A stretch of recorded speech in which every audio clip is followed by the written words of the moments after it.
Hey, everybody, before this episode gets started, just a reminder and an announcement. Or announcement. October 14th, the horror show is live at the Salem Horror Fest, salemhorror.com to buy your tickets. And we are going to be before the screenings of Halloween 3 and Videodrome. And it's included in the price of those two movies, which is $20. So I would go for $20. Yeah, I am going. I am going also. I'm paying because I need to make it look like somebody's coming. And then the second announcement part of the renouncement. What? I don't know, man. A lot of it. November 17th and 18th. It's a Friday and Saturday. We will be in Chicago. Holy shit. Illinois at Days of the Dead. I don't think we're going to do a live podcast, but I'm going to try. We're not going to do it probably at Days of the Dead, but I'm working on trying to find something outside of it. So if you're in Chicago and know of a venue that would host like a little gathering of you folks and us, we have a good amount of listeners. Honestly, Chicago might be like one of our like highest density. Yeah. Like, especially for such a small area. Like Chicago's big in terms of we have a lot of listeners there. We have a lot in Texas, but they're spread out. Right. West, East Texas. California, we've got a decent amount, but that's a massive state too. Like Chicago is so weird. It's like, it is huge.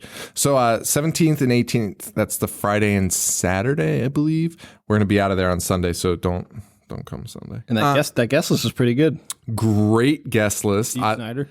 That's who I'm most excited about. Fucking Strangeland. I will talk about that all day. Yeah. Well, I won't. I want to just talk about 104 Fest. Nick the intern, dude. Time Nick showed up drunk and he sent him home. I will ask, dude. He's gonna be like, Brad to hook this up. Dude, I will. I was already planning on it. But so this is still the intro to the show.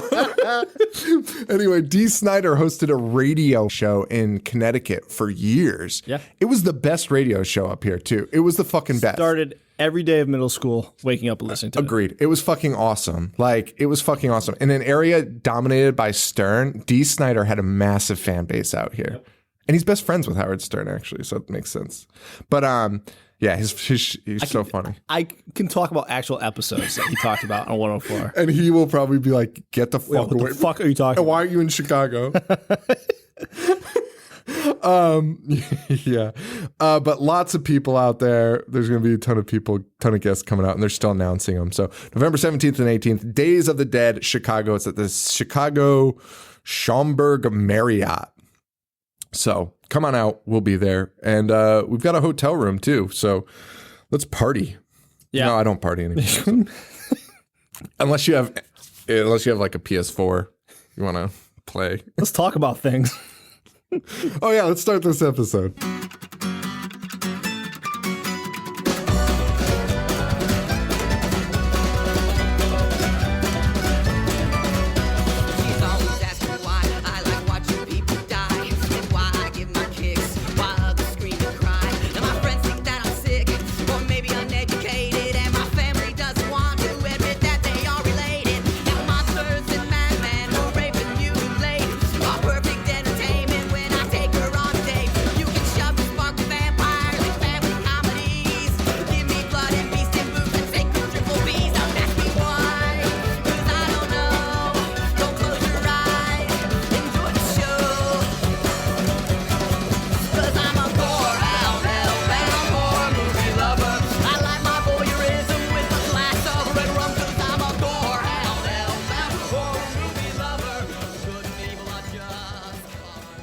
Hello, everybody, and welcome to the Horror Show. Show that dissects, mutilates, dismembers, and butchers all of your favorite and not so favorite horror movies and other horror-related events. I'm Sean. I'm Joe. Man, I really like doing the intros with you. Usually I record them by myself. It's so much funnier because it just ends up turning into the episode, which is bullshit. Yeah, it didn't take long. Talking about hotel rooms and party. Fucking the guest list. Yeah, I'm feeling better. Paul's favorite actress, Fairuza Balk's going to be there. I was feeling down after that injury that I suffered before we started recording. Yeah, Joe dropped a phone on his testicles. not to already get into the dick stuff again after last week's episode. Last week's episode, we got a lot of comments. We talked about semen a lot. Yeah. Well, good news is we won't in Ghoulies 2. Bad news is we got to talk about Ghoulies 2. I would so much rather talk about semen. Bad news, we have to talk about Ghoulies 2. Which I would like to retitle Ghoulie Babies. And it'll be like... The Muppet Babies? Yeah. Ghoulie Babies. After we were introduced to Ghoulie Dad in this one. Yeah, this was something. This was something. 1987. Saw Charles Band's name thrown around a lot. Albert Band directed it. Or Albert or Arthur, I forget the guy's name. It's his dad, though. Charles Band's dad? Yeah. Albert. Oh, wow. I didn't know that there was a senior There band. was, yeah. And they're like, that's why that fucking shitty gingerbread movie is based on them. And speaking of that, all of his movies have the same fucking theme, which is like, it's always a family business that some like attorney or like a lawyer in this was this guy. Oh no, this guy was an accountant, which means whatever. It's always somebody that handles money for the company being like, I can't wait to take your fucking business over. Yeah. And the family being like, we'll fight for it. Because it probably happened to Albert so many times. Of course it did. And that's what I'm saying. It's such a fucking, it just pisses me off though. It's a fucking irritating, all right? Like I fucking can't stand it. Because it's like, yeah, we get it. You're a broke fucking shitty studio. I can tell by the shitty fucking movie I'm watching. You don't need to like fucking rehash it every fucking movie. So this is Ghoulies 2. They were supposed to direct the first one and then they didn't do it. But it's all under, I didn't realize these were banned movies. They were under their Empire Production distribution label, but they're not like, I don't think it's like the same as like Puppet Master. Because like this shit should be rebooted, Ghoulies, but they don't. I have no interest in seeing a Ghoulies reboot. Okay, so let me rephrase. They should throw away everything that Ghoulies was. I agree. But I'll take the characters. I'm glad you said, would you? I will take the literal look of them. I'm okay with Ghoulie Baby. Oh, you mean Gremlins? Like anything. Any Muppetry. I guess, I don't know, man. I have a soft spot for Ghoulies just because of the covers. I mean, fine, but this movie... That's not fine. What am I saying? No, it's not fine. I have no soft spot. Why? I'm glad you said this, though, because this is the third Ghoulies movie that we've watched.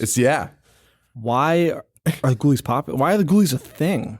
I don't know. We said that after the first one. We were like, wait. We said that this 2 might be the one that we like. Fond. We were like, the Ghoulies Go to College is probably the best one. The best one, 100%. And well, best is the best Ghoulie movie.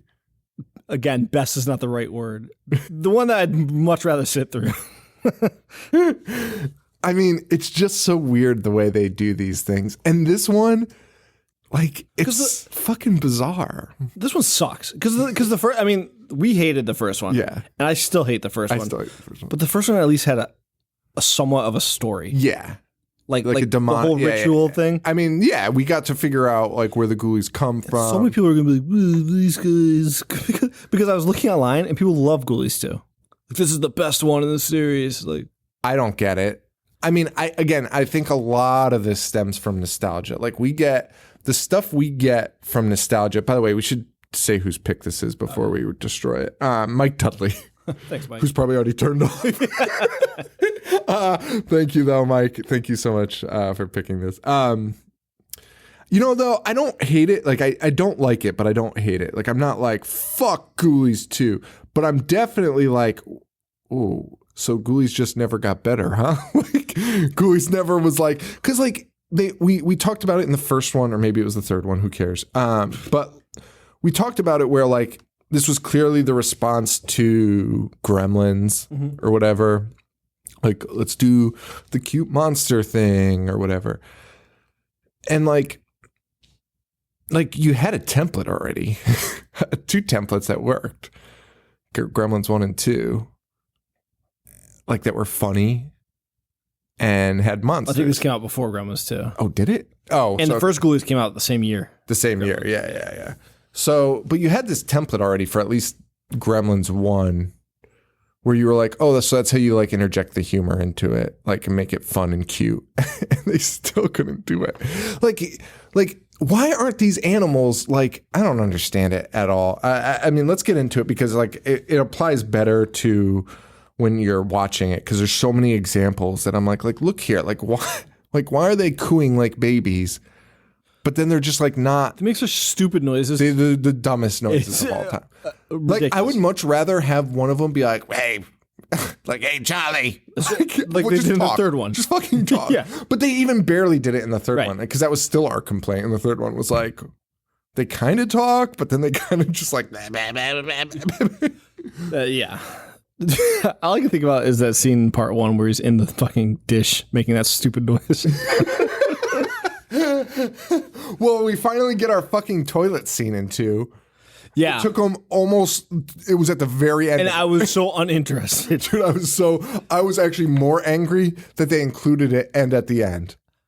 Yeah. Like, okay, like, so like you.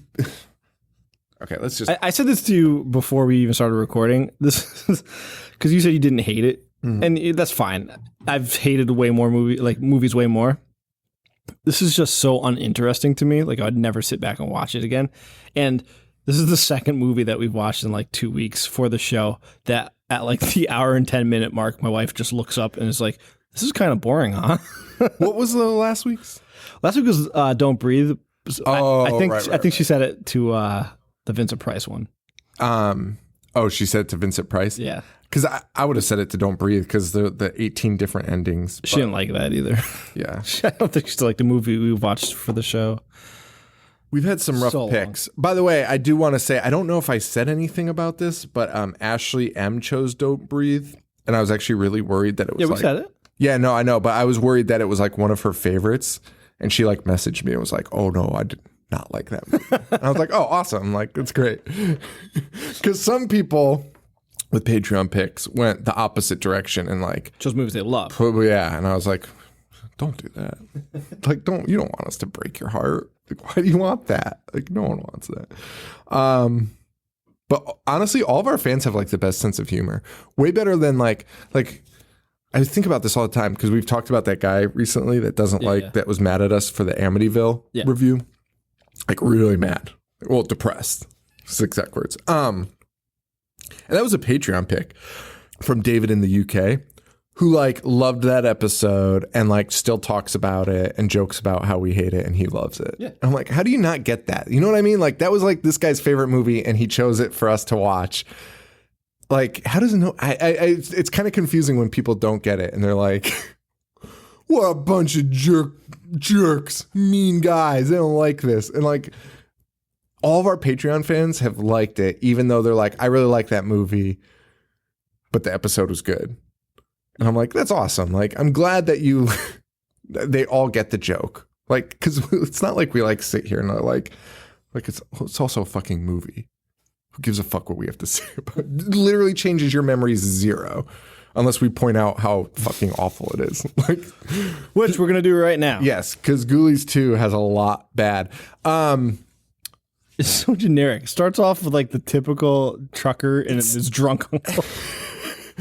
A couple carnies, drunk Uncle Ned, who will be introduced to right now, who the dialogue is some of the worst shit. It's the magic moon. Dude, that's the fullest moon I've ever seen. Well, pretty sure a full moon's a full fucking moon. There's no. Isn't that what the kid says? I think he does say it. I wasn't sure if it was to that line or a different one. Well, I mean, because they talk about a moon for like they talk about this full moon for about 5 minutes, so way too long. So it's this older gentleman, Uncle Ned, and his nephew. I didn't bother writing his name down. I just called him nephew the whole time because that's what his uncle did, and that cracked me up. Because like it was clear that they were like, well, I don't know if people understand that he's the nephew. Like we have to tell him that they're related because this uncle just calls him nephew every scene. Like, come on, nephew. Hey, nephew, what are you doing that for? And speaking of, he goes, if you want to be Larry. Larry, if you want to be a magician, nephew, you have to pay attention to the moon. Of course. So I refuse to call him Larry the rest of it. I just called him nephew the entire time. And it's a truck full of carnies, as we learn. They're about to break down. They got to find a place to fix their vehicle. It's called Satan's Den. Satan's Den is like the act that this uncle and his nephew run in the carny. They have like a truck, like a huge 18-wheeler. Yeah. And it's going to break down, so they have to find a place. So what a perfect spot to just randomly throw your title cards.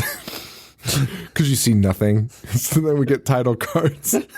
Then we get a guy, like this should have been the scene that opens it. Yeah. Oh yeah. And then the title cards, and then because it sets up everything else. Right. A guy is running through the woods with a sack that's growling. You can put 2 and 2 together and figure out there's some ghoulies in there. I read that it takes this place like immediately. Moments. Yeah. Moments later. Yeah, we should say that. This is moments after Ghoulies 1, which do you even remember how Ghoulies 1 ends? No. I think they send him back to hell. Because doesn't that guy in a cloak come out like holy shit, and they have that battle? Is that the movie? Yeah. Like the big bearded guy? Yeah. That's Ghoulies. The janitor? That's Ghoulies. Wait, Ghoulies is awesome. See, guys, this is all you have to do. If we make fun of a movie you hate, honestly, just wait 6 months and then tune back into the episode and you'll probably hear us be like, wait a minute, I fucking love that movie. Wait, no. I'm thinking Mr. Boogedy.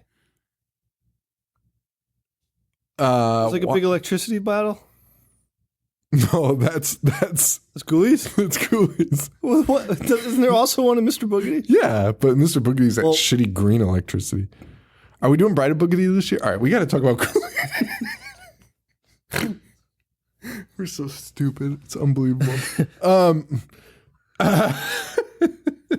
So yeah, this guy has a bag full of ghoulies. Yes, and no guy with a beard, no janitor with electrical powers here. He's just got a bag of ghoulies, big old bag of ghoulies. They see he's being chased by like the Red Ku Klux Klan. Yes, what the fuck was that? Dude, I have no idea. They're chasing him though. Then they also looked like children. It was like The Void. I think it was perspective. It was like that. The perspective was off, so these people looked tiny. Like they never showed them. But they don't come back in the movie. Oh no, they're gone. They just needed to somehow. I guess they're just minions. Like this is what pisses me off. So they like Ghoulies 1, I would say, is like more of a supernatural movie. Like I guess with some comic elements to it, but way more of like a serious like. We're going to explain the supernatural elements of this.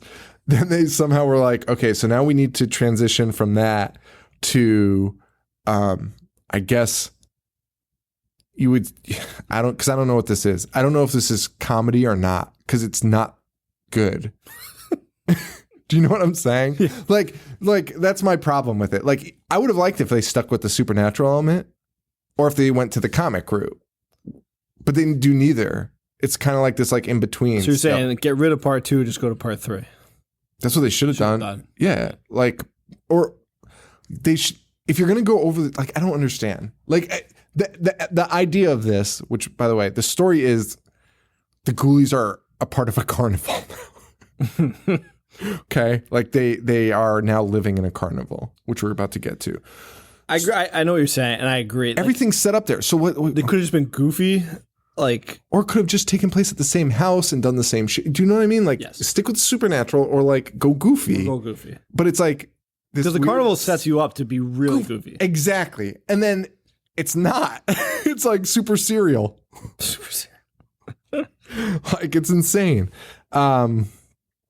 It's weird. It's weird. So these guys chase them. It's a priest too that's carrying this sack. Yes. And the priest throws the ghoulies into a vat of acid. Extremely toxic solvent. That's what's labeled as. Yeah, that's just laying there smoking. And I guess it's like bubbling and smoke. He throws them in. Imagine being labeled that. Extremely toxic solvent. Couldn't you? Like you easily could just put acid or just a biohazard symbol. That's it. Or just a fucking vat that's smoking and bubbling. Yeah. he throws him in, but then Bat Ghoulie, I don't think that was in the first one. Bat Ghoulie, I don't think he's in it. I don't know, but that's my note too. Fucking Bat Ghoulie. Well, they're all fucking animal based. That's so dumb. That pisses me off. And then it pissed me off more when I found the Wikipedia page and like they're called Fish Ghoulie and Cat Ghoulie. Wait, are they? Yes. Then I was even more angry because those are all the names I put. And I was like, come on, man. Like, that's fucking stupid. They're supposed to be demons. Like, I'm making fun of you naming them this. Right. You can't take the name. Fucking jerks. And the bat flies and, like, literally does nothing. And the priest just dives head first. He jumps into the vat. Jumps into the vat and he's dead. Just in time, the carnies show up. Nephew somehow doesn't hear the Bat Ghoulie up in the corner being like, just like, wow, this is weird. Why is it empty? And we watch the ghoulies come out of the vat totally fine, unharmed, unfazed. Yep. They get out and they walk. They do that awesome claymation walk, that shitty claymation walk. Did they not look worse in this one than the first one? They did look worse. Right. But I don't, so Mike, one of the things I was thinking is, I don't know if they ever did like a lot of full body shots of them in the first one like this. Like this one has them like walking you see their around. legs and stuff. I don't think you saw their legs that much. Everything was always like half body. They were always like coming out of things, bowls, toilets and shit. Like it's really weird. I mean, it's probably the same level, but I don't know. But yeah, we see our old friends, bald baby jacked Ghoulie, cat Furby Ghoulie. They're all fine though. There's Rat Ghoulie, forgot about him. Dog Ghoulie, or Lizard Ghoulie, whatever you want to call him. The soundtrack in this. Did you pick up on it? No. It's awful. Charles Band music fucking sucks. It's always so like boom, boom, boom, boom. All of them are. Boom, boom. Like Puppet Masters is like that. And he plays it the entire fucking movie. Like it never fucking ends. It honestly gave me a migraine at one point during this. Like I was just like, I couldn't even stop. So yeah, the Ghoulies, they get in the truck and we hear them talking for the first time, or like communicating. They're not talking, but it's just like disgusting baby voices and like it's so the moan that gross. they make when they come out of the vat. Oh my God, it's so fucking gross. But they see the van that says Satan's Den, and I guess Ghoulies can read English. They understand. Because they were like, oh, Satan. Papa? So that makes them get in. And then Cat Ghoulie starts making fucking cat noises. And I was like, wait, what the fuck is happening? Like, because it's like, meow, meow, as it's getting in the truck. So the carnival's in town. It's setting up. We meet our nemesis, our villain, who I wasn't even sure was a villain until like way later in the movie. Because like sometimes he had these like heart of gold moments, right? Like, I was like, oh, is this guy gonna turn? Like, and then he was just a jerk. I thought he was gonna be the hero. I did too. I fucking did too. Because he first came, he was like, I'm gonna take over this, and I was like, this guy's gonna save the day. Yeah, it was fucking weird. He had the look and everything. And sound business decisions that no one agreed with. So this city slicker yuppie kid shows up in a sports car. He's the new owner of the carnival. But what does that mean? I don't know.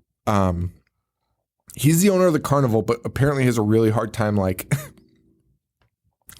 kicking people out of it. And like later they'll mention that nephew has like part ownership. Because he's like Hardin was, this guy's name's Hardin. Hardin was gonna buy me out. I'm like, buy you out? What does that mean? Like, also, why would you not take that? Why would you not take? Not making any. You're money. a fucking carny. Just bring your show somewhere else. Yeah. Get bought out and leave. And this guy comes. He's the new owner, and he's gonna have a big meeting. And all the carnies are pissed. And like the only thing, the way I imagine it, because in the beginning Uncle Ned kind of talked about it. He's like, oh, who gives a shit? This new owner owns it all anyway. And he's all bent out of shape.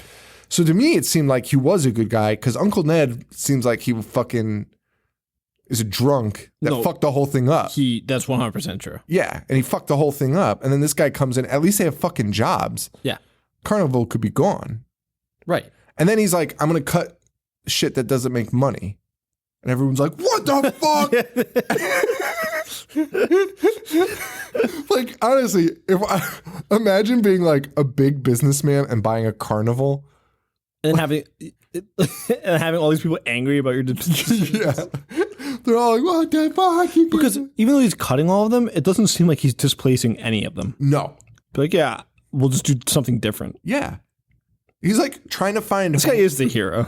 He really is. Just making sound decisions. The only time he's not... I don't know. Yeah, well, it's weird. We're also introduced here to a little person. Oh, yes. What's his name? One half of Hall & Oates. Or Lionel Richie. However, whichever's 80s star you prefer to match him to. If I was good at podcasting, I'd do research, but I'm also 99% certain that he's the elf from Elf. Like the person from like the business room that Buddy the Elf was like, where are you going to go see Santa? And the one with the beard? I think so, dude. Oh my God. Oh my God. I'll look it up. You might be right. Holy shit. That would be crazy. And he plays a thespian in this. He plays a... Sir Nigel Pennywright. Sir Nigel Pennywright. A world-renowned Shakespeare actor who is now working in a carnival and dresses up in a gorilla suit for a haunted house in a carnival. Oh, he's 100% not an elf. But he is an elf in the Polar Express. Really? So it all works out. Kind of the same. Same stupid Christmas movie.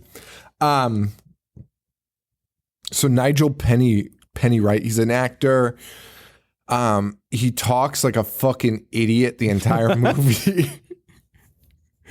He's a real moron, frankly. He just talks like I couldn't stand him. This movie is so dull that like I don't really remember much that happens after this part. Nigel just like talks like constantly, like just like about the most asinine shit too. Well, he's furious that the guy called them freaks, so he's like mad about that. Oh yeah, yeah. And then he's gonna replace all the freaks with mud wrestling. Oh yeah, yeah. Remember mud wrestling was like a hot topic. It's so weird. Like, dude, fucking Married with Children, like talked about mud wrestling every episode. I'm pretty like Al was just like the biggest mud wrestling. Talked about mud wrestling constantly. I'm sure that's not the case, but like that's how my memory is of Married with Children. Like if you ask me key things about Married with Children, I mean like all like raunchy comedies in the 80s, like Stripes, straight mud wrestling. Yeah. It's not even that like they're not even naked in it. They're just covered in mud. Oh, it's fucking gross. Like just chicks rolling around in dirt, wet dirt. And everyone's like mud wrestling. Like probably something my mom was furious at.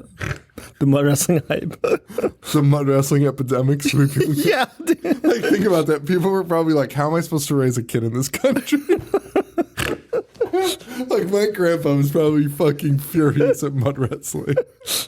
Like he was probably like, my grandson's fucking world. Like imagine thinking how like edgy you were because you went to mud wrestling matches. Like yeah. I'd never associate with someone that regularly attended mud wrestling. No. I'm trying to think about which of our friends would like mud all wrestling. of them. So yeah, back to this. So Satan's Den is the haunted house. One of the Carney girls.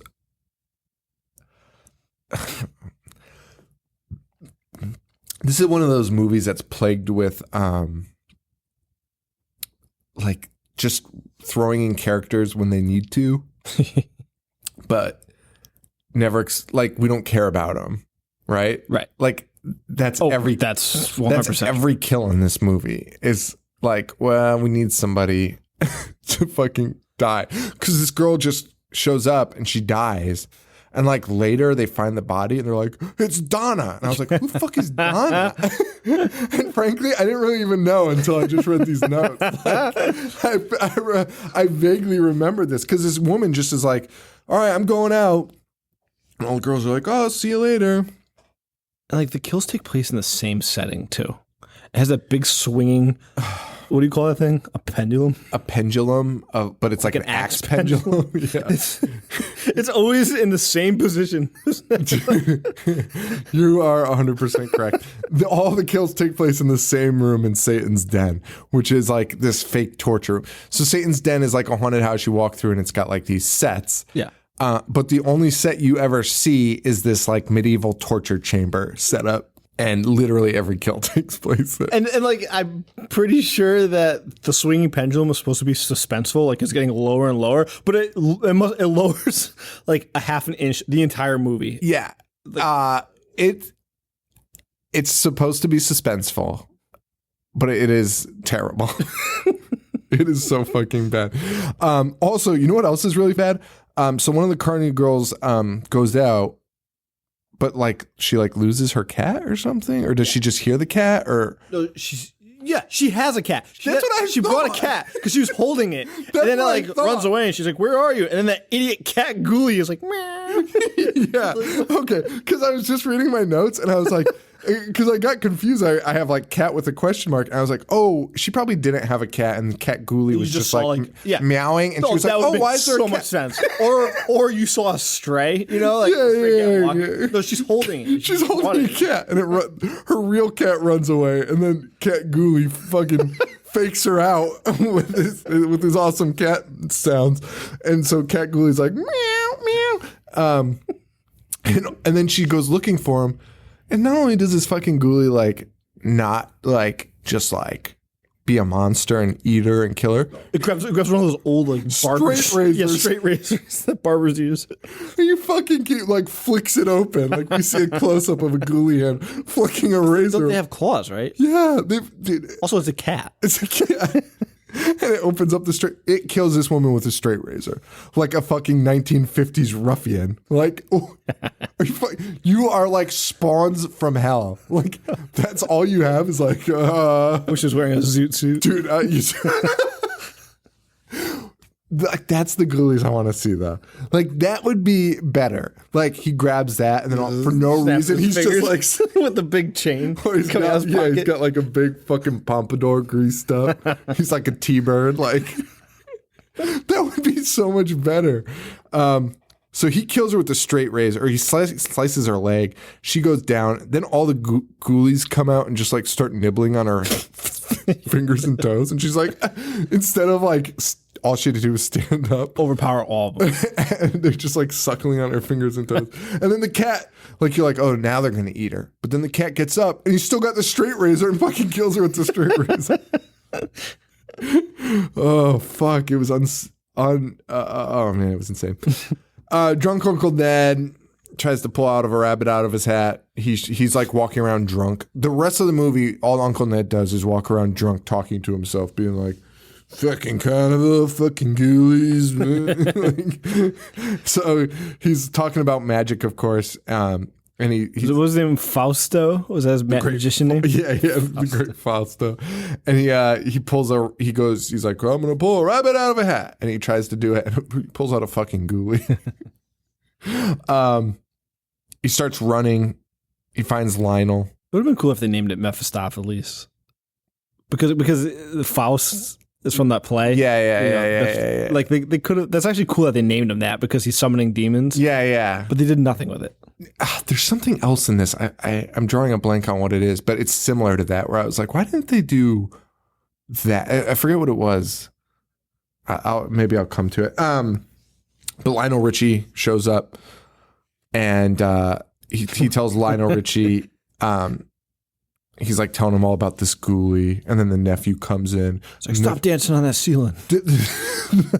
Doing it all night long. The nephew is like so fucking. This nephew goes from like 0 to 100 in like a split second. He's got some real anger problems because he just comes in like he's been nothing but calm, cool, and collected this movie, and he walks in and he's like, "You're an old stinking drunk."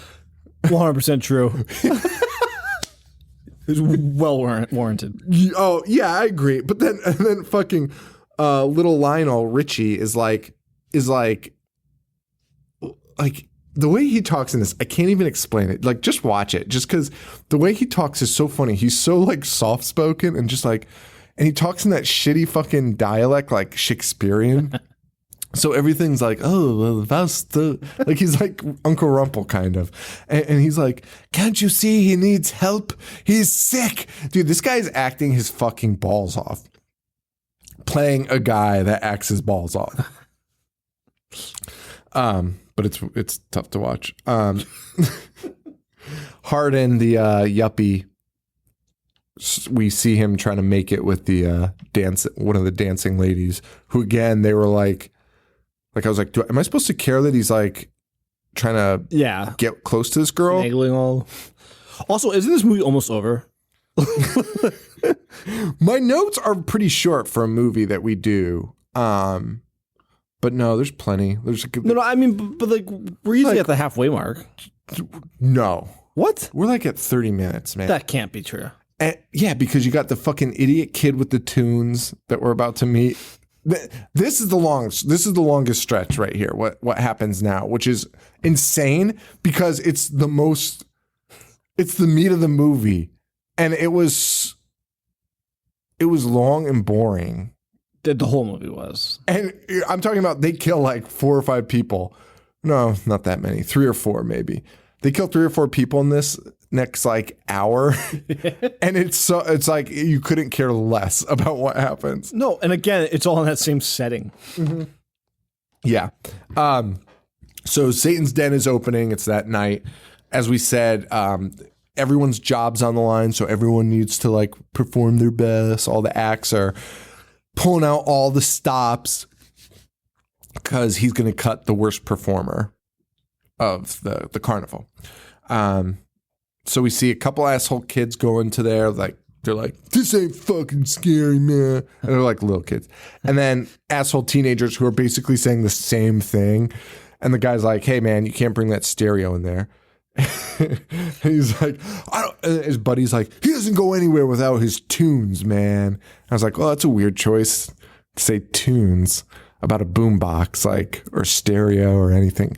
They refuse to call it anything but tunes. The entire fucking movie. It is obnoxious. Oh man, he doesn't go anywhere without his tunes. So the kids are going around shitting on all the displays. These kids ain't scared though. No. They're just fucking kicking things, being real assholes. And then they run into Rat Ghoulie, who fucking blows snot all over the kid, which I still don't understand the purpose of. It's not even a rat thing to do. It's not. It just blows fucking snot all over him. So then the kid's like, hey, fuck you, Ghoulie, and throws a ninja star at its face. And it hits it, but then it just eats it. And they're like, oh, man. Like, dude, first of all, you'd shit your pants if that happened. And they're like, we got to go tell everybody. And they leave, and they come back with literally the entire city. Like, they come back with hundreds of people who all believe to 11-year-olds that they saw a rat eat a ninja star. To be fair, I would probably go check that out, too. I would absolutely 100% not believe an 11-year-old. If someone just came to you right now and was like, I just watched this rat eat a ninja star, you wouldn't be like... snot at me, I'd be like, you're fucking high. But you would also go to that area. Yeah, probably. I'd be really scared, though. No, you wouldn't, because you wouldn't believe it. Oh, yeah, I guess you're right. Yeah. Meanwhile, the teens in the Satan's Den dancing to rock and roll. Little heavy metal. They're fucking trash. But Bat Ghoulie flies in, attacks one of them, smashes his tunes, and he yells, "It broke my tunes." It broke my tunes. And then he yells, "I'm leaving and bringing my tunes." This guy sucks. They're all terrible. It's the worst depiction of teenagers ever. Bat Ghoulie. They leave. So two of the it's 2 couples. Two couples. One couple leaves, the other stays, and then Ratface shows up again and blows snot all over their faces. blows snot, and it glues their face together somehow.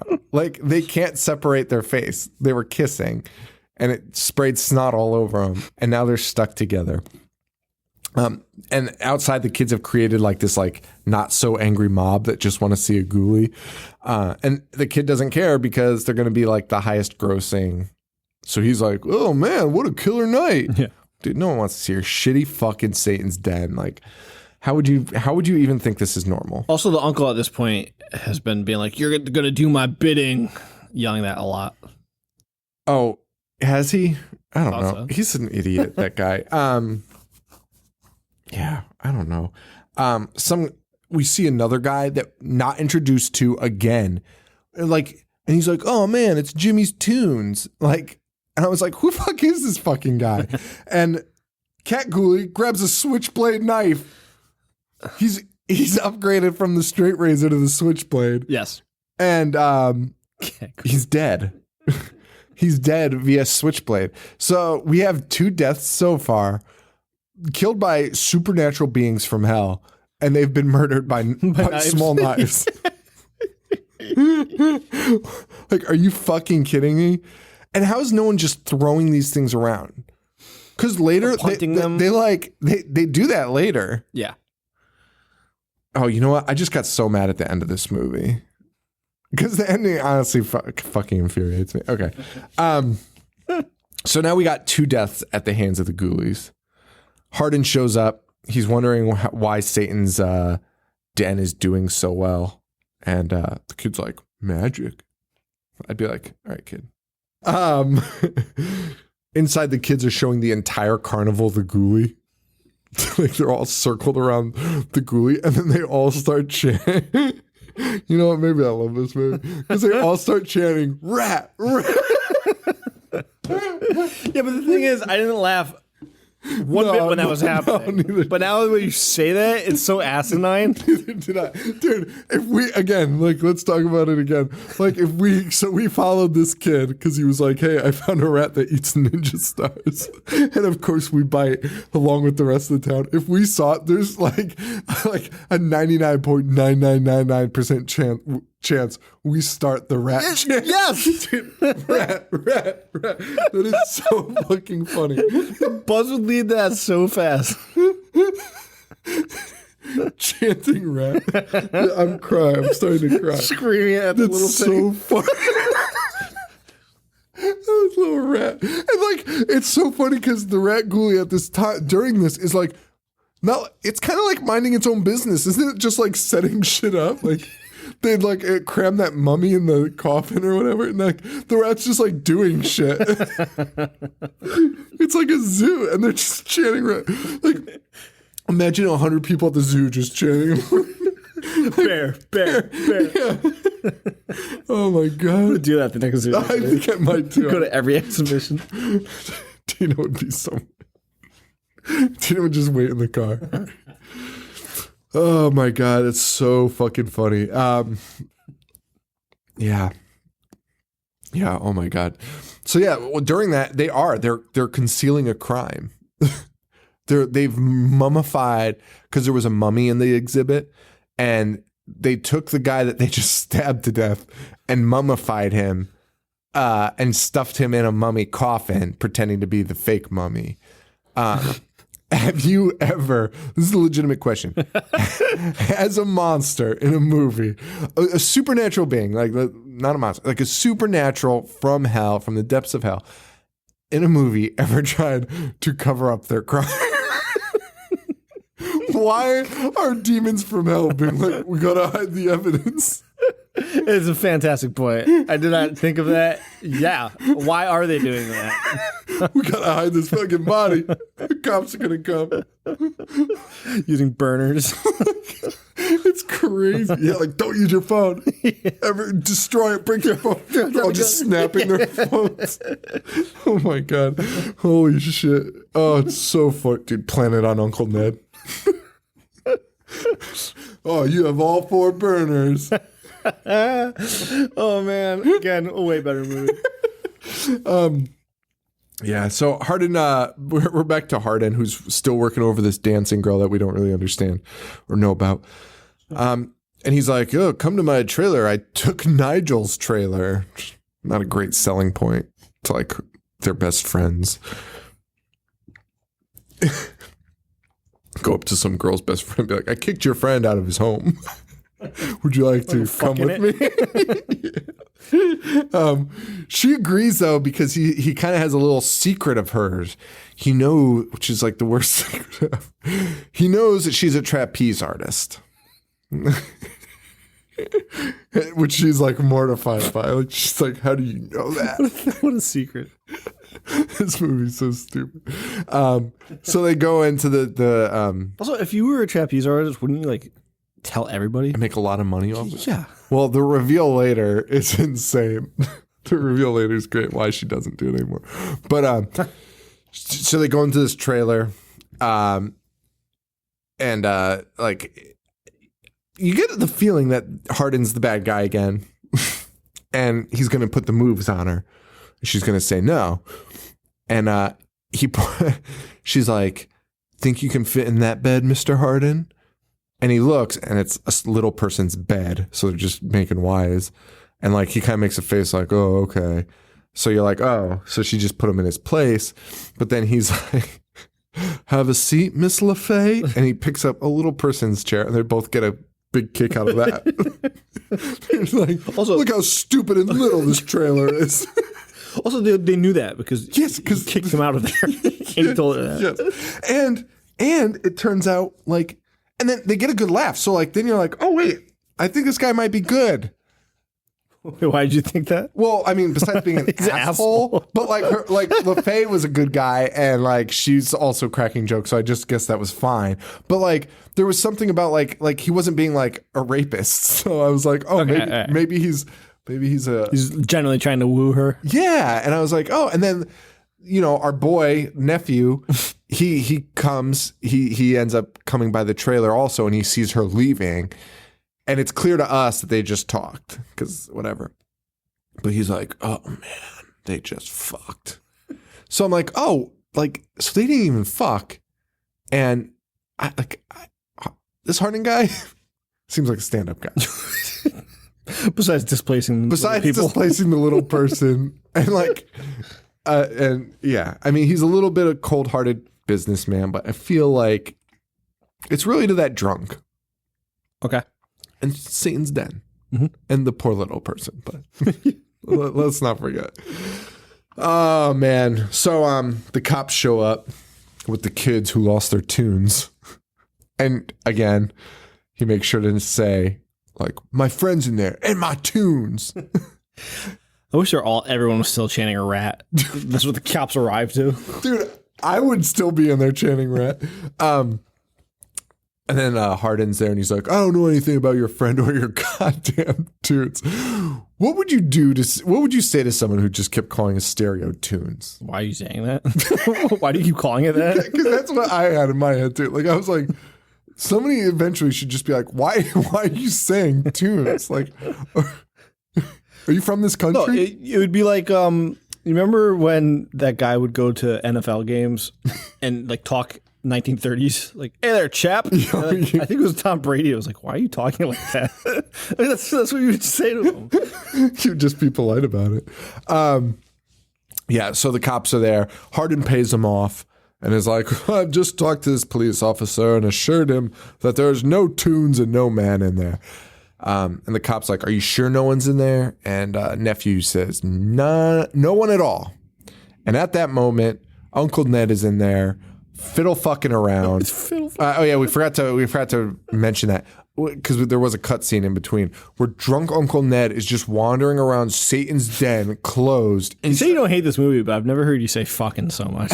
And he starts yelling at a ghoulie, and then Bat Ghoulie knocks the light out of his hand, and we see Cat Ghoulie has the switchblade. That's our setup. Can you imagine being so drunk they're just yelling at ghoulies without batting an eye? Yeah, I know. Like you're just like, you fucking piece of shit. You stupid ghoulies. I hate you. That's a life. So this nephew says, no one's in there at all. And then just at that moment, Uncle Ned turns on the circuit breaker from inside. And the whole carnival like lights up. So of course the cops are like, "Oh, we are going in." Meanwhile, Uncle Ned finds like the smallest little Mangler book. Like, dude, he pulled a ghoulie out of his hat, right? Mm-hmm. You think Sure did. all of a sudden he pulls out this book and he's like, "All right, demonic." He's also drunk as fuck. He's so drunk. Why would he be reading the book? So drunk, dude. I remember like being drunk, sitting at my computer, like coming home from a party and like sitting at my computer desk and trying to focus on the screen and just being like, "Holy shit! Like I cannot read this. I can't read these Yeah, words." because we had to communicate via what was that called? AIM. AIM. It's so hard to type using one finger. I was like, I remember vividly, like, I would go home like after a party and just like browse the interwebs. Yeah. But I would just be like scrolling and be like, I'm not reading anything. Like, I'm just looking.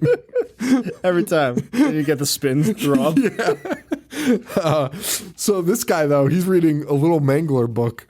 And he's like, demon expulsions. That's got to be it. A little Mangler book. Why is this book language? It's so small. It's like a field guides, what do they call those? Like a field guide to birds. Like they're like tiny and like you like bring them out with you, like field guide to camping. Like they're small because they fit in your pocket. Oh, yeah. That's what the size of this thing is. Sorry to go off topic. What trailer did we just see that had a Mangler expert in the trailer? Oh, shit. Was it that Happy Death Day? Yes. Was it? Yeah, I think so. Or it was the trailer before that. Well, there you have it, folks. No. It's something where there's just a guy that's like, well, this is happening. No, Explained it. It was Happy Death Day. Because he was like, yes, it was Happy Death Day. Because he was like, you're reliving the same day and you got to find this killer and kill him. Yeah. And you're like, how would he fucking know that? And I'm pretty sure he's holding a book also. Yeah. And I'm sure the story involves him being like, oh, it wasn't. It wasn't. It was, it's a movie about witches. And the guy has a book on witches and is like, fuck. Wait, we saw a trailer on witches? Yeah, you wouldn't know because it was so fucking stupid looking. It was so dumb looking. Wait, was it Unfriended or Friend Request? Yes. That was about witches? Turns out, thanks to the Mangler expert in the trailer, correct. It is about witches somehow. That's what he was from? Yes, 100%. Guaranteed. Cross my heart, hope to die. I guarantee it. I guarantee it. Because I was so infuriated by the trailer to begin with. Are we going to see it? Of course. And I was so mad to begin with. And then it cuts to this Mangler expert holding a book. And it's a movie about a friend request, like evil friend requests that kill you or something. Yeah, but she doesn't she unfollow the person? Yeah, and that's like. But there's already a movie called Unfriended. Wait, is this called Unfriended or Friend Request? This is called Friend Request. But isn't there a movie called Unfriended? There's like 3 of them like this. Yeah. Oh, God. So, shit, whatever. But anyway, a Mangler expert pops up in the trailer because the trailer makes a note. Because you're like, what the fuck is this movie about? And the Mangler expert shows up and is like, 1,000,000 years ago, witches and blah, blah, blah. And he's talking. And I'm like, am I supposed to believe that somehow witches are involved with like a cursed Facebook page? Like, are you fucking kidding me right now? I'm sold. I can't wait. It's insane. Yeah, that's what it was. Thank you. Glad it took us like 15 minutes to figure that puzzle out. Oh my God. Well, back to the beautiful ghoulies. Uncle Ned makes a pentagram, reads the book. He's going to get these ghoulies back to hell. And the way to do that is by making a pentagram on the ground with your blood. Well, that's not required. He just uses. What have these ghoulies done to him except like be present to make him want to send them back to hell? So nothing. Okay. they're kind of a little bit menacing, and even in this scene, but he's just like walking around like dude. In this scene, like he's doing this shit, and the ghoulies are just standing around him, and he sees them. It's not like they're like hiding. But he doesn't know that they've killed anyone, right? No. And they're not doing anything to him. Right. They take forever to kill this fucking guy. Like, actually, at this point, they've jumped him because that's why he's got blood on him. And that's why he uses it. Okay. But I'd run the fuck out of there. And he's just hanging out in Satan's den. And the ghoulies are all around him. And he sees them. Like, they're like by his feet. But not, they're like a distance enough that they're like, it's so fucking dumb. And the ghoulies are just taking their time and they're like watching him. And I'm like, he's about to send you guys back to hell. Like, anytime at this point, you should probably want to kill this guy. Right. Because you're monsters and you can. Or you could just use a switchblade, which they do. Cat Ghoulie stabs him with the switchblade. He's done. That's the end of Uncle Ned. Oh, wait, no. Uncle Ned gets up after that. I forgot about that. I forgot. Uncle Ned gets stabbed and you think he's dead. And then he gets up and he's like, I'm going to finish it. And then the Cat Ghoulie chews the wire like a fucking cat. And they have such a hard time killing this guy, man. Like, they just have the most difficult time. The cops are searching the place. They find dead Uncle Ned finally. Hardin's like, oh man, if I were to guess why he died, he's drunk. He has a giant wound on his neck, like the biggest, bloodiest wound on his neck. And he's also the most breathing dead guy I've ever seen. The actor sucked at holding his breath. Dude, guy was breathing so hard. Like, looked like he ran a marathon before he filmed the scene. Ran around before lying down. Lionel Richie tries to comfort nephew and gets yelled at and then gets sad. Quote Shakespeare and leaves. It's a trend. Nephew's just moping around because his uncle's dead. So I guess he's ex-nephew now. Well, no, he still is nephew. Him and the dancing lady go to get coffee. So we finally get some background on this woman that I guess we're supposed to care about. And she tells us, so nephew is like, you don't understand what I'm going through. She's like, well, okay, let's get some coffee. He's like, all right. So they go and get coffee. And then she explains that she was leaving the trailer because he was trying to persuade her into doing that tightrope act. And he's like, well, why don't you do that? And she's like, well, she tells a story about her and her brother used to do the tightrope act together. And the brother... Was it tightrope or trapeze? It was tightrope? What's the difference? A trapeze is what you swing. Tightrope is what you just walk on the rope. Yeah, it's tightrope. Okay. Because she said they rode their bikes on it and shit. Okay. And they would pass each other. And how he plummeted to his death. And she's like, yeah, I slipped and he slipped. And I grabbed onto the rope. And then I just sat there and watched him as he fell to his death and he missed the net. And she's like, see, so I do know what you're dealing with. And I was like, honestly, if he told me you don't know what I'm dealing with, and that had happened to me in the night past, I would have punched him. I would have broke his nose. Not like, oh yeah, see, so we are the same. No. Your old ass uncle dies, comparing that to your brother plummeting tragically to his death at a young age. Yeah. Way different. Way fucking different. One was attacked by ghoulies while he was fucking pissed drunk. Piss fucking drunk instead of running away. He's just trying to fend off ghoulies and read books. Honestly, whatever. Yeah. So the kid shows up to Satan's den. And this is when the movie really starts taking a fucking turn for me. Like, from like, because like, also I'm like, what is anything funny gonna happen or fun? Like, we're in this carnival setting and like nothing as good is happening. No, it's just like, it's so bland. You're in this awesome setting and they've used it zero. They use it in the last like 4 minutes of the movie and it's great. Fucking chainsaw. A fucking chainsaw. What? Skin your ass raw. What? God damn it. We both have ADD.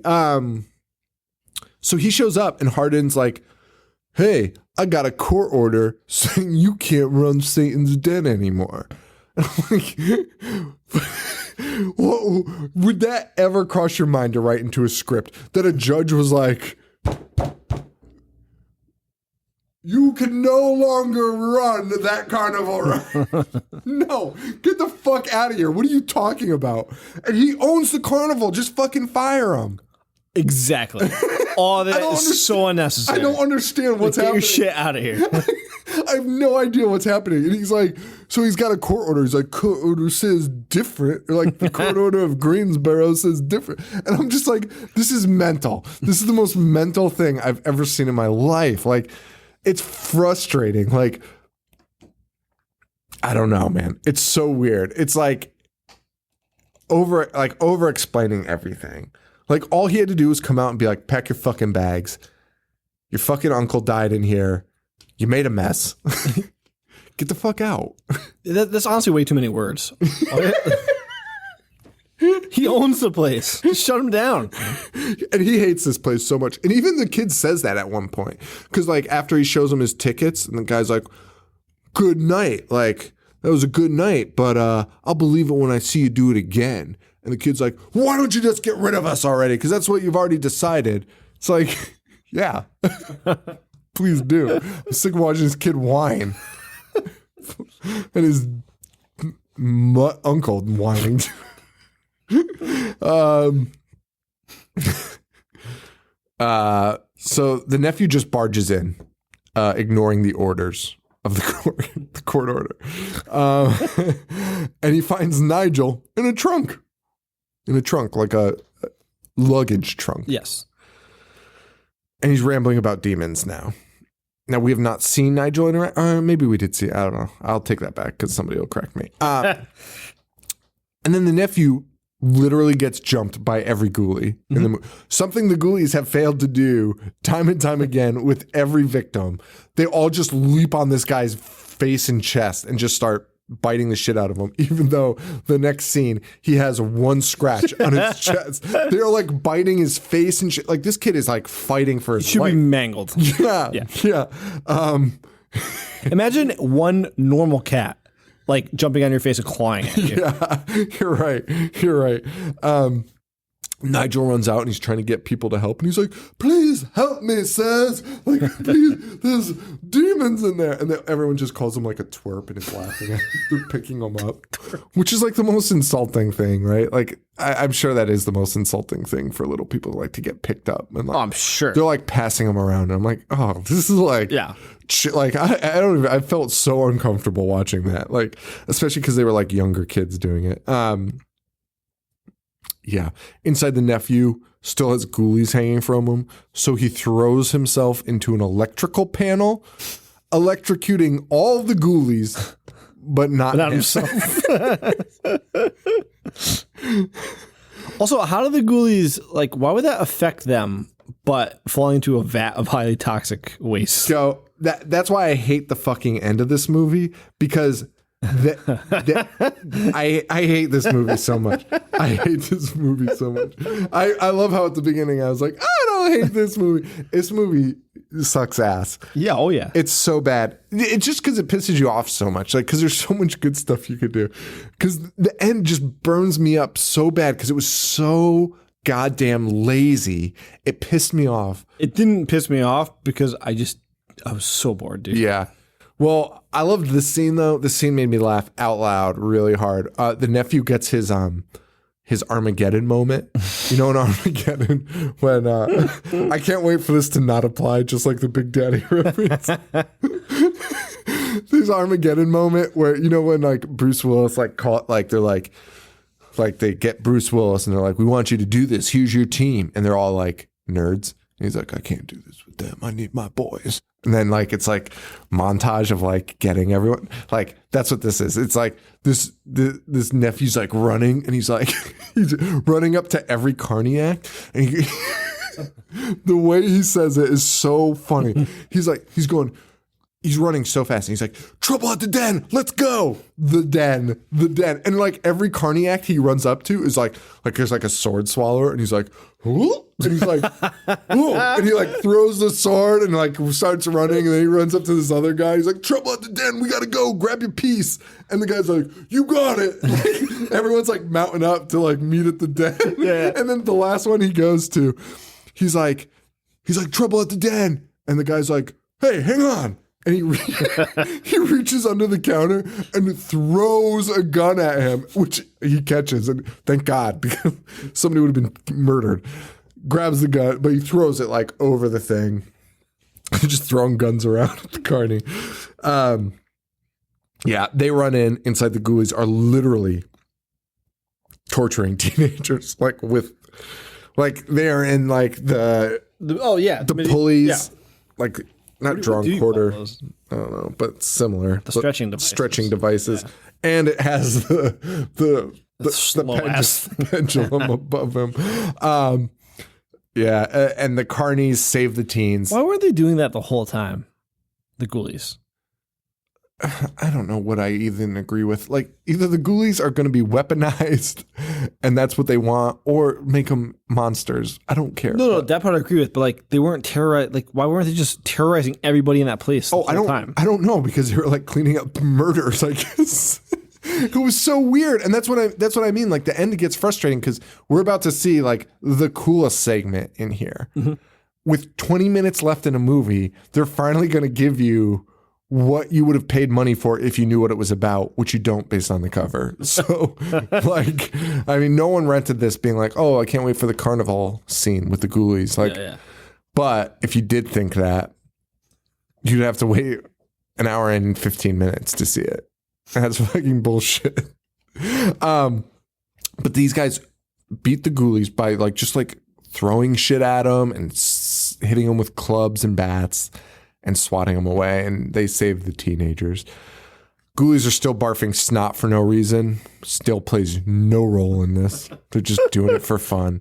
Hardin shows up, and he does not. He's like, ghoulies equal green, baby, right?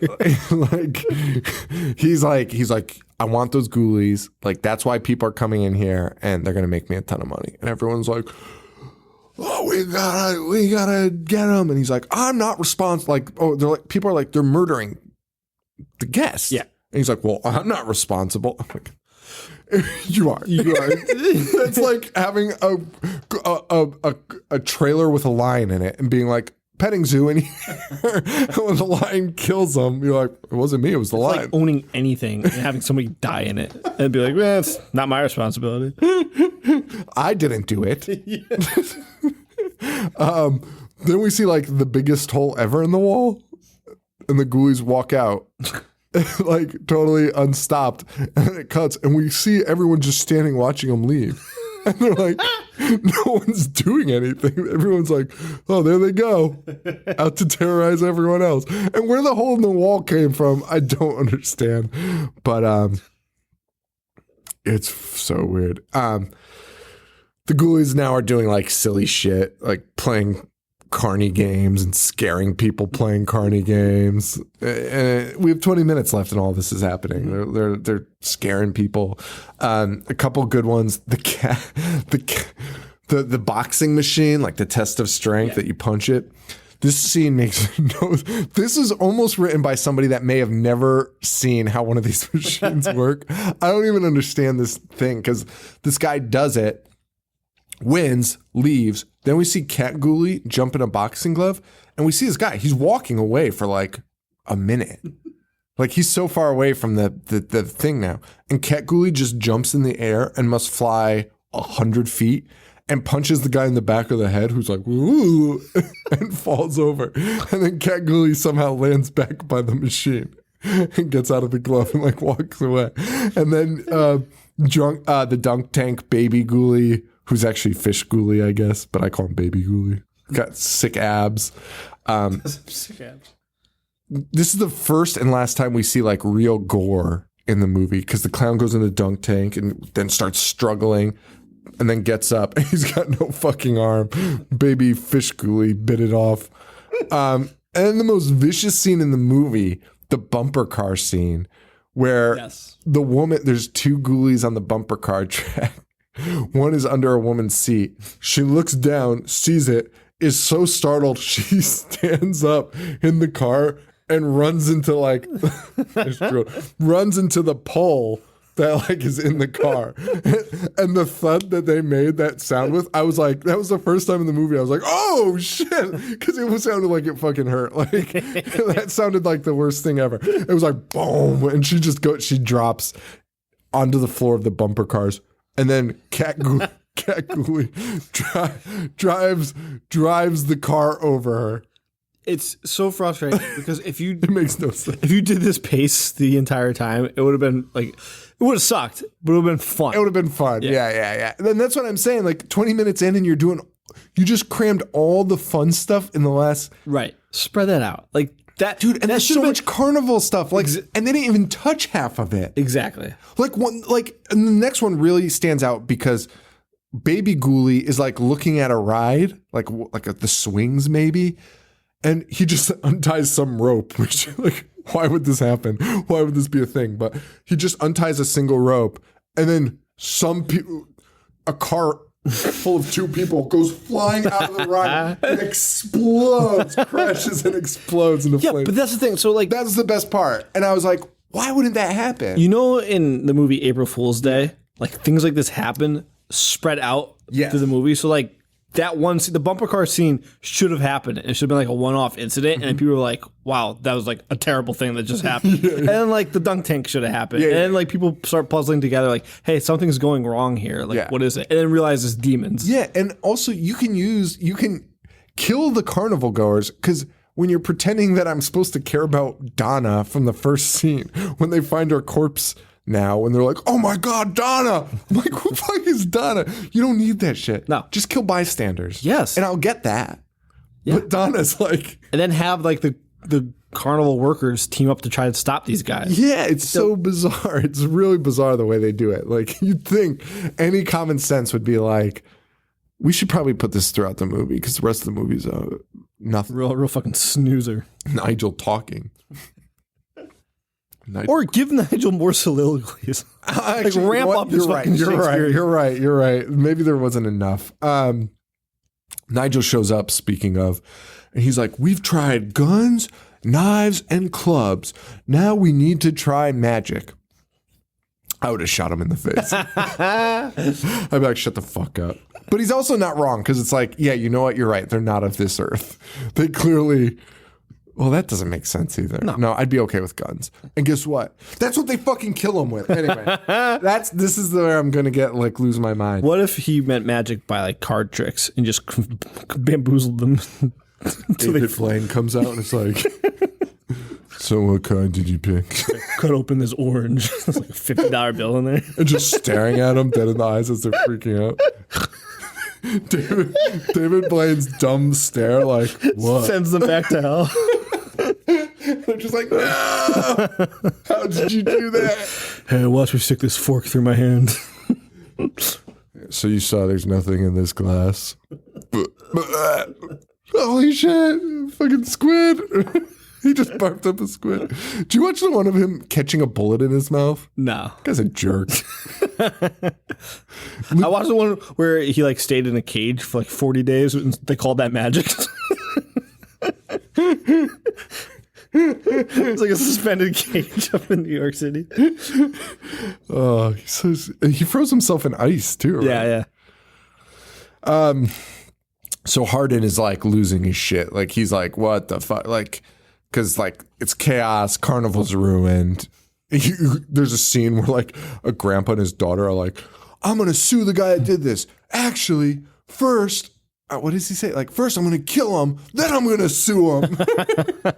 And like Hardin like puts on his glasses and like tries to run away, and he runs into a bathroom, and we see Baby Ghoulies hiding in the toilet. He of course sits on it, and the most unsatisfying murder I've ever seen, because it's just him sitting on the toilet, and then you just hear him go, ah! And that's it. It's literally it. You don't see anything. No blood, no nothing. And to pay us off, because obviously the first movie had the toilet picture on it, and everyone obviously wanted to see a ghoulie come out of a toilet. A ghoulie swims in the toilet in the first one, but never like toilet violence. Obviously, Bo, people were like, why the fuck wouldn't they do that? It's on the cover. So then the second one, they were like, let's put it on the cover again. And this time, and then it felt like they were like, oh shit, we should probably like give them that. And so they included this, and it sucked. It was terrible. It was so not worth it. Don't even put it in if you're gonna half-ass it like that. Do you remember our first artwork was based on Ghoulies II? For our first podcast? Yeah, I sure do. With Alf. A toilet. A toilet with me coming out of the lid and Joe coming out of the bowl or something like that. That was good artwork. That was good artwork. Yeah. It was a shame we can't like reuse it. I'm also like really young and skinny in it. It's also a cartoon. The big round face cartoon is much more accurate to me now. Also, I have another question. Why is Hardin trying to poop at a time like this? Oh, hold it, dude. Dude, you don't even... Honestly, it's like a fight or flight thing. Like fight or flight. Yeah. Like your body is not going to make you poop when you're scared to death and people are... Or you're not going to go take like a leisurely poop. You're just going to go find a place. You're not going back, man, this is stressful. Yeah. Got to take a stress poop. Bring the paper in. I just need some peace and quiet. Yeah, man. So after 2.5 hours of Ghoulies, including the first movie, we finally get the toilet scene. So thanks, guys. Yeah. Thanks for nothing. Outside, the nephew and the girl, they get the book because they need to try their magic. So, of course, they figured that out. They draw a pentagram on the ground. Lionel starts doing the chant. Bat Ghoulie steals the book and places it in the Ferris wheel. Now, I subscribe to the philosophy work hard or work smart, not hard. Yeah. These bozos do not, because they're like, somebody's got to climb this Ferris wheel and get that book. And they fight about it. And then the girl does climb the Ferris wheel. Why wouldn't anyone just run it to the bottom? Exactly. Because it is on. The lights are all on. It is functioning. The Ghoulies have not destroyed anything because they're baby Ghoulies. They can barely kill a human without weapons. So just turn it on and grab the book. This girl risks her life to climb up a fucking Ferris wheel.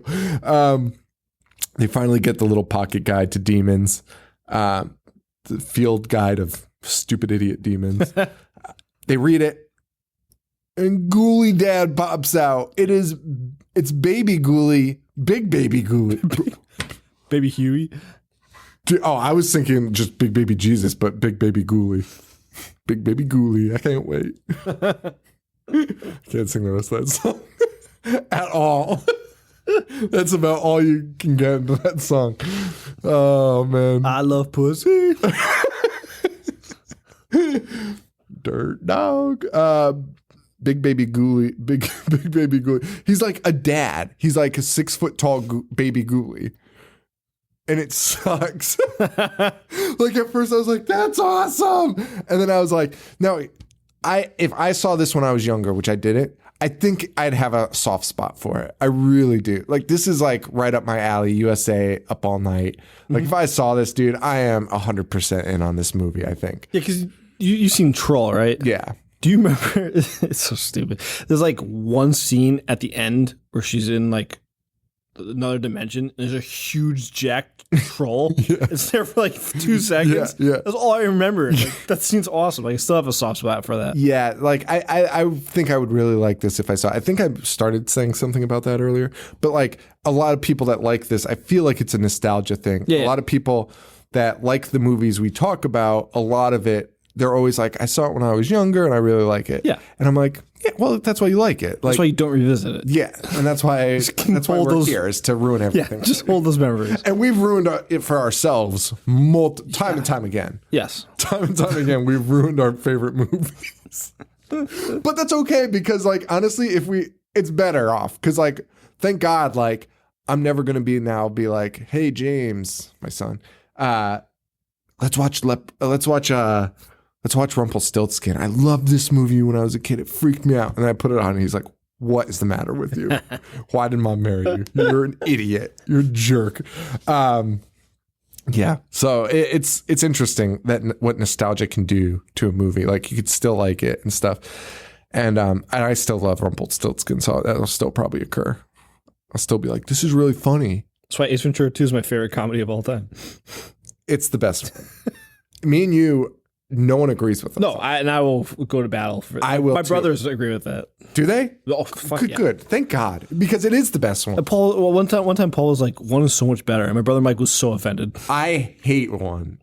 Well, I don't hate it, but I one's really good. don't like it. I really don't. I like 1, but 2 is far superior. But like way better. I can talk about it for way more on hours. that Ace Ventura level. yeah, it's just pure nonsense. Yeah, it's pure. It's just Jim. Putting like an ass. Yeah, yelling yak into that guy's ear. Fucking like it's like the premise of the movie is about bat shit. Like, Yeah, that's exactly what it is. like that's insane. That's awesome. So He's telling that guy to hit the lights and he's just rolling around on the floor. The guy's not hitting the lights. How can anyone think that's not funny? So Big Daddy Ghoulies out. I just want to watch Ace Ventura now. Big Baby Ghoulies out. He pops out and immediately just grabs Bat Ghoulie out of the air and stuffs him in his mouth and eats him. Eats the shit out of him. These scenes are actually pretty cool. When he eats Cat Ghoulie, I was honestly like, that's kind of gross. Like, because so this thing's just walking around, he's like sniffing the air, and like he walks up, he sees Cat Ghoulie shooting guns. I get like, oh, whatever. So he sees Cat Ghoulie shooting guns, and he just picks him up by the head and shoves him into his mouth and just eats him. He finds Dog Ghoulie, eats him. Dog Ghoulie's eating popcorn, and he eats Dog Ghoulie eating popcorn. And then he finds the Rat Ghoulie sitting on like the another one of those, the big mallet test of strength that you. Yeah. And the Rat Ghoulie is sitting on it, and the fucking Big Daddy Ghoulie grabs the mallet and smashes it over the head, dude. And it's got like guts and shit pouring out of its like ass. It was gross. Like this was the movie I wanted to see. Like this was crazy. I agree. And he eats that one too. And then it all takes a turn for the worse. So they have decided that magic is what kills the Ghoulies. So they've risen this guy, which I don't understand, but they've risen this guy, and they're like, we got to find the spell to get rid of him. And he's like, I'm trying. He says this, I'm trying. He's looking at the book. They hide in Nigel's trailer. Big Baby Ghoulie is now like kind of pissed off, so he starts rocking the trailer. That's all he's doing. And they're like, whoa, like no one's really that scared. And then they decide, Nephew's like, I've got an idea. And he starts making Molotov cocktails. And the girl's like, I thought you said it had to be magic that killed him. And he's like, I did, but maybe they're soft on the inside. Sure. So, like, this is when I get furious. Like my blood is boiling because I'm like, why did we just waste our time with this then? Like, what the fuck are we talking about? Like, Also, what an assumption. what do you bet? Dude, an insane assumption because this thing just ate the Ghoulies and killed them. Right. So, like, that clearly worked. So you need to figure out another goddamn spell to get rid of this big bastard and just be done with it. Like, you've done everything to these fucking things and they're not dead. Right. Why would you be like, they're soft on the inside? They look pretty soft on the outside also. They don't have exoskeletons. So squishy. They're so soft and squishy. They're fucking rats and shit. They're animals. Why? Like, they're soft on the inside. So, like, it just wipes away everything that we just dealt with for, like, the last 15 minutes. Like, you could have killed the baby Ghoulies if you'd just taken it. How does a gun not kill them? Put the gun in their fucking mouth, blow their brains out. I don't know. Like, it's insane. But they come up with a better idea, and by sticking a Molotov cocktail in a gorilla suit, in Nigel's little gorilla suit, and being like, we're going to make our own Ghoulie. And he's calling them Ghoulies now, which, TM. Like, what the fuck? Like, Right. don't mess with the brand. So he puts it in there, and the idiot Ghoulie eats it, and explodes like a nuclear bomb went off inside of him. They are soft on the inside. They are very soft on the inside and explosive, I guess, because a Molotov cocktail would not explode like that. Also, can you imagine like being that confused about stuff you eat? Like this thing is only eating little Ghoulies, and then he sees this thing, and the fire's hanging out of its eyes. Like that would be like That's a great way to put it. Like that would be somebody like if somebody took a condom and stuffed it with poison and was like, "Here's a banana, Sean," and I was like, "Well, all right," and just ate it. Like, what the fuck? Like it was a gorilla suit. And the thing's sniffing the air, so he knows like what it smells like. You know? Yeah, and there's one alive. There's one still living. If you forgot to keep track. Yeah. So that's it. It's over. They're soft on the inside, and a Molotov cocktail killed them. We get a flash forward. Our girl, our ladies, she's leaving with a nephew. And this woman that she's talking to in this scene acts like she's been in the movie the entire time. They act like they have this mother-daughter relationship. Yeah. It's the weirdest thing. And she's like, "Come with us. Come with us. We're leaving. Come with us." And she's like, "Oh, nothing I can do but slang these old bones around." It was like honestly kind of a depressing scene. Like this woman's stuck as a carniac like the rest of her life. Yeah, so she's leaving with nephew. The kids drive away. Nigel's standing there talking to no one, just talking to himself. And he's like, "Parting is such sweet sorrow that to hell with it. Goodbye, you two." Fucking worst thing ever. Camera pans out. We see them drive away. And we see the toilet trailer where Hardin was killed. And we hear a final baby Ghoulie laugh. Yeah. Baby Ghoulie lives. Well, they all live. And they all go to college. They do, and not based on anything that happened too, because they're summoned through the toilet. Yeah. That is the movie. You're right. 3 is like the most. 3 should have been 1. They saw off the limb that they're sitting in. 3 should have been 1. Yeah. And then they should have just gotten more outrageous from there. Like, honestly. Agreed. Like, so you know what this means, though? What? We have to do Ghoulies 4. Yeah. Dude, I saw the cover and it looks so bad, but I think it's returning to the 1. Sean, stop it. It's going to suck. No, I know. No. Oh, you're so okay. But I think they're coming back to the story because there was like somebody with a sword on the cover. Skipping part 3's timeline. Yeah. Everything's timeline and going back because didn't Ghoulies like take place with the guy with this? I don't know, man. Ghoulies is like one of the most confusing timelines of movie history. Like I'm looking at Ghoulies 4 right now. Look up the cover. I'm pretty sure there's like. I thought you were just gonna say Ghoulies 4 is the one that we all remember. No, I think it's Ghoulies Go to College. I think it's this one. Oh my God, Ghoulies 4 is not Ghoulies. What do you mean? Oh, it's directed by the guy that made Chopping Mall. Do you see what the Ghoulies look like? It's not Ghoulies. No, this is the only picture that I'm looking at right now. some busty lady. Some busty gal. The second picture. Dude, Ghoulies 4 is like little people in outfits. Oh my God. Yeah. Yeah. Wait a minute. I've seen Ghoulies. Wait a minute. Why have I seen Ghoulies 4? I'm having like this major. I might be thinking of He-Man. Masters of the Universe? Yeah, remember the little person in Masters of the Universe? He's like, Are you thinking of Willow? No, I'm not thinking of Willow. I fucking hate Willow. Ghoulies 4 is giving me some weird throwbacks because whatever. I'm not going to get into it. All right, that's this episode. Thank you all for listening. We're at Salem Horror Fest Live, October 14th.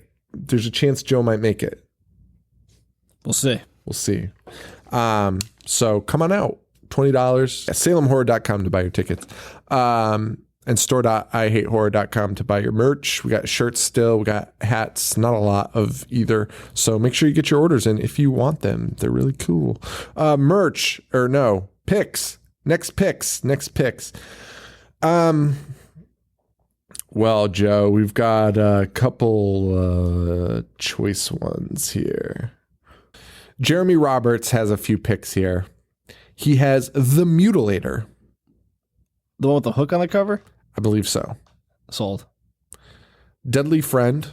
Wes Craven? Yes. That's the one we saw the trailer for, right?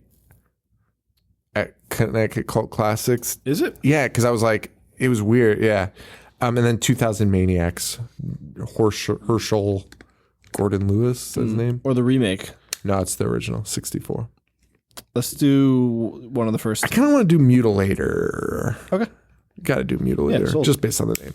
Mutilator it is. All right, so that's the end of the episode. Facebook.com/IHateHorror, IHateHorror.com. I'm on Twitter at IHateHorrorShow, Snapchat and Instagram at IHateHorror.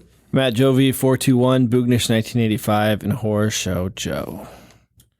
That's it, guys. So we'll see you next week for Mutilator. Yeah. So for Joe, this is Sean. Stay weird. Thank you. Adios.